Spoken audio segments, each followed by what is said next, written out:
wano Bobi Wine weyayimira n'agamba nti ebibuzo bingi naye answer ntono. When you see in this interview or when you listen carefully otulina omwana agamba nti kati yamusetingiranga abasajja ne bajja into her life nga bajje bakavuleko kubanga amanyi obunafu bwe kyekiri kye nagambye mbu basirebu bano yakubira ku munene amugo wayi ensolo eringa yawuumye naye kali kanyama ka munsiko tebakakubangako ku ddagala nze yakakuba nzekka kali fresh kalinga lugabi okitegedde kakati ye ensobi munanga abaana bano abawala gye bafuna ye bwafuna serebu aba amanyi nti amwefu tuba tukyali awo n'omuwala ono Brenda Miles ono yamanyika nnyo mu kubeera proud of kutunda habwaguga so do you know the Baguga ate yali akyenyumirizaamu so I remember one time kawo ne Calvin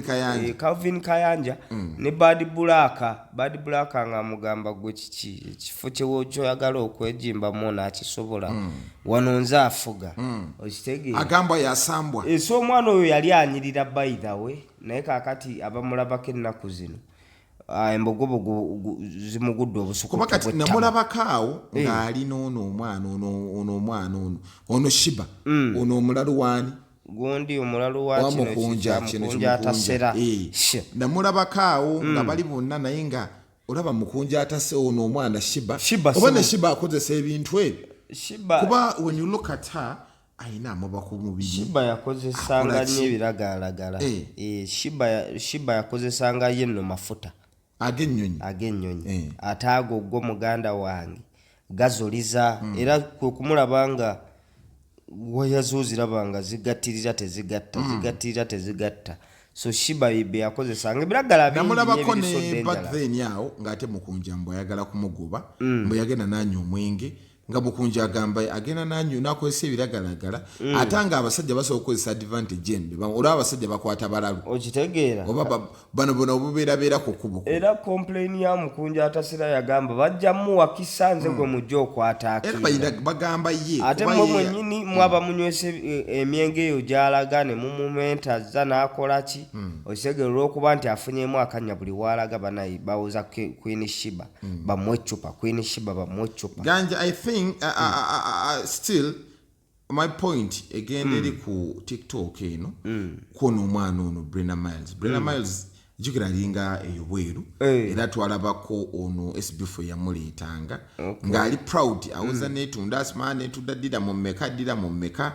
era nsuubira bana abantu bonna abekangabirize ne babeera ku makubo muza bamalaya bamala kunywa bintu ebibajja ku nsonyi tosobola kuyimirira ku kkubo okwo ng'otege obwongo buli soba okitegeera era ebiseera ebisinga bw'olaba abantu abo abayimirirako nga tebalina bye bataddemu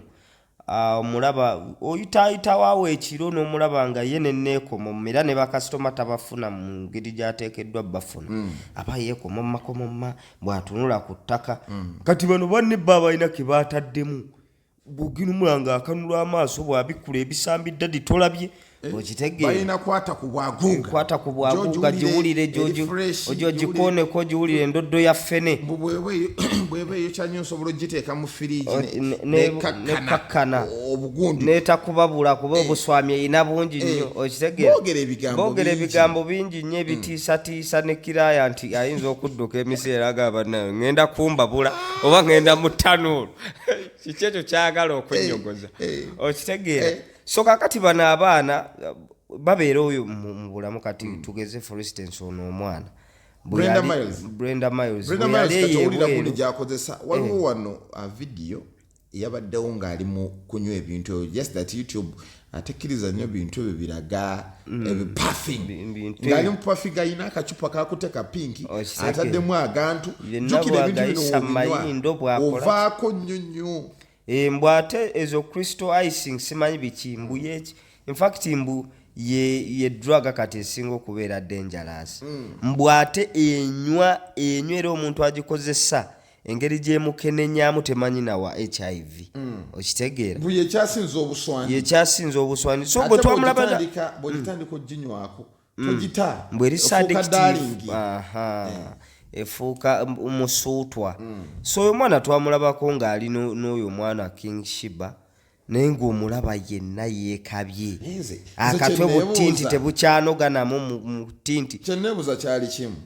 Brenda Miles bakwataganirawo ne Queenship anti kati olugenda n'olaba ku mbeera y'ono anti gubasaza mu kabu nga banyumya omanyi nti omutamiivu ayagala mutamiivu ne nagenda omulaba ng'ameze n'ekiwalaata uno Brenda Miles nga gundi tinti akyakwatamu mu kato ate saagala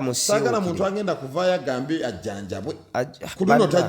kuno tajjanjabwa kiyitiridde mutuleke tufuneyo omuntu afa nga yekola ebintu ebyo abalala balabireko kiringa nga bano abasirikale abakuba abantu amasasi abo gavumenti naye ennaku zino ng'abantu batinkiza abantu babeereeyo ku society obulabe obukambi bwabaliko tuli safe era omuntu waba n'emmundu essaawa yonna akirigalinga pa nzisagaana kuddamu kubeesembereza kuba nawe obusungu bwe bayinanga abantu abo nabo basasule mubaliise ng'abazivu ne batandika oleeta memu bali ku kefusi okitegeera abantu beetaaga okuddamu omuntu okuba munna amasasi ne bagamwambika mwaba bawaanamwe ye nga bakambwe nnyo ye bannange ajja bakuba amasasi banaamalako nno ano nze singa okunnakuwaza bwe bamala okutta omuntu ng'ensi yonna yamulayo ng'emukuba amasasi ali bamutwala mu kkooti ekintu ekyo kinyuma nnyo gundi ali kussa ekitala naye ne bamukwatamuko ku kitala ye n'afiira awo wennyini otherwise bino ebyokutinkiza abantu zimanyi bagenda musiba mayisa ye nadde eri n'adya akawunga ka gavumenti ke tusasulira omusolo nga mune yakkiridde ddeekaganga naye yeetaaga gamwambika omanyi kaakati bano be baleetera abalala nabomba okunyiiga aye naffe tujja kuba banyeevu nnyo mbadde wano nange okumala ebbanga mbadde naye nno kyali wange yaŋŋambye kakano kajanja abamawulire amasasi gabaddeyo nga gavo kati balabye kino oline waba akubye kaganja okitegeera ate by the way buli ekintu kyonna buli okijja mu place ne kinyikira ne bano batekinga advantage oli ugenera naye yekoze obusolosolo mbwanyizi kakati nabana abakozesa ebiragalalagala kyekimu bwebatabaawo yafa simayo buli omwajjanjabwe kijja kuyitirira tufunayokko omuntu alugwamu oba akome ku mugo gw'entaana mu ggulu ng'ono omukazi yatunyumiza bwe yalaba mu ggulu abasajja balina empisa embi mu ggulu eyo abasajja tebeesigika mu ggulu eyo ekyo kye bayita okwerogoza bannaye kikazi kiri kyali yagenda mu ggulu yeekola bintu bannange natuuka wali bannange nagenda olaba malayika zijja nkambwe enzibu bali abantu nno kyolina okumanya kuggulu eggulu teweegooma nsi wetoddeyo nebuuza omuntu anyumye obuwoomerevu bw'eggulu lwaki teyeewa kanyo kawuli ffenna twetaaga mirembe wano wegiba tegiriiwo mu duniya lwaki togenda n'ofuna egyakhera atiri eggulu neweeyagalire okitegedde so tulaba this goes to abawala abali eyo mubeera mu mabaala eyo nemwekola ebintu oyagala vibe bunjagala vibe bonna ne bunyeenya obubina bwekadda ku shisha poti enkwawa mukozesa deodorant ezalayisi munaaba amazzi ga mmere bombo okitegeera olw'okuba muli bangi buli tetugera kitegeera ani awunya kano bwe kayisaawo obukwawa bwe kali ku kishapooti okwambala obubina okitegedde kadde eno kadde eri kalinga ensejjere eyingira enkata so abaana abawala mwetereeza ebintu ebyo byemwekolaakola mu mabaala abaana abalenzi automatically aba ayagala kujjako jjukira nabyo biveeyo nga byeyonoonekera dde ebimu bwe kitekinga advantage ewalina amaalo abawala muna abakuba ebbaala ogwa ku muwala nga tanywa whisky oyo mbusuula eri whisky ono wamunywa amenyeka n'avaako ate whisky alimu rugundi luliwa luno lugirisa omusajja omukazi okujja okumujja mu mbeera n'atandika okuyebayeba whisky akuleetera feeling omwana ku mbeera ogenda omulaba yenna amaaso gatandise okulabika nti akola ki amema alinga katadooba alaba talaba okakana ng'omwana amuyisizaamu kiba mu bitebo omwo enze ninawo wemmanyi gundi Casablanca alla wali basinga kukozesa bitebe bigiragiramu bigwera mu bitebe olaba mwana music atabuse mu bbanga kumba ali ku mulabba bweyewuuba adde alinga yeyabitonda okitegeera. So ku Megatron wano ffe tubagamba nti mwegendereze ffe embeera gyali mugiraba ate in time from now tugenda beera nga tubaleetera embeera ano omwana Brenda Miles mwali embeera sinungi abamulyako musobola okubeera nga mumuyamba ne musika gyali mwali omuntu bamusasula musobola okuddamu ne mutereza bakasasula kaga nguladdiramu akozeseddiramu aterere kakati saawa zino agula bitole bya mmere kale senga sente ezo yazikozesa okugula ettaka mu Shafik Property Services senga teyeesiimye ali bulungi wamma funa wowandiika wegulira ettaka ku miliyoni 2 fuuti 25 kwa 5 ettaka etteeketeeka obulungi amakubo amazzi ezitandika omusingi bazikuwa ziba 5 okitegedde owandiika 075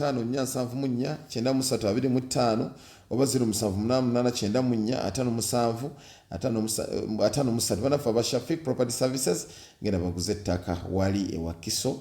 empijika abasanda yes